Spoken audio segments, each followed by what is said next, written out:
আমরা জানি a plus b plus c whole square equals to a square plus b square plus c square plus 2ab plus 2bc plus 2ca। আমরা এর সাথে আমাদের একই হবে, a হবে আমাদের এখানে 7a স্কয়ার, আর b হবে আমাদের কি 8b স্কয়ার হবে আমাদের এখানে b, আর c কি হবে, c হবে কি -5c স্কয়ার। এটা পুরোটা কিন্তু আমাদের c, রাইট? তো জাস্ট এই a b c এর মানগুলো আমরা কি করব, এখানে বসিয়ে দিব। তো অবশ্যই আমরা এখানে লিখবো যে কি, এটা পুরোটা উপর আমরা স্কয়ার দিব, হোল স্কয়ার দিব, হোল স্কয়ার দিয়ে আমরা এখানে লিখবো বর্গ করে। তারপর আমি দ্বিতীয় লাইন থেকে লিখতেছি, দ্বিতীয় লাইনে আমরা জাস্ট কি করব, a b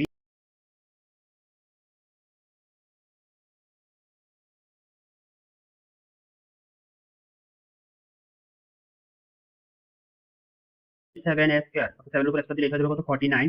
আর এখানে এর উপর এখানে আছে 2, আবার এখানে পাওয়ার আকার আছে 2, তো 2 এর সাথে 2 মাল্টিপ্লিকেশন করলে এটা হয়ে যাবে আসলে a to the power 4 plus এখানে 8 এর সাথে স্কয়ার দিলে এটা হয়ে যাবে 8 এর 64 64, আর এখানে b এর উপর পাওয়ার 2, আবার এখানে আছে 2, 2 এর সাথে 2 মাল্টিপ্লিকেশন করলে এটা হয়ে যাবে a to the power 4, sorry b to the power 4।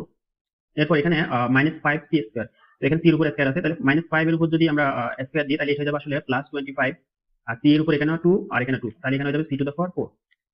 এরপর এখানে 2 এর সাথে যদি আমরা 7 মাল্টিপ্লিকেশন করি এটা হয়ে যাবে 14, 14 এর সাথে 8 মাল্টিপ্লিকেশন করলে এটা হয়ে যাবে আমাদের 112, অর্থাৎ 112 112, আর এখানে আমাদের কি আছে a স্কয়ার আর b স্কয়ার, রাইট?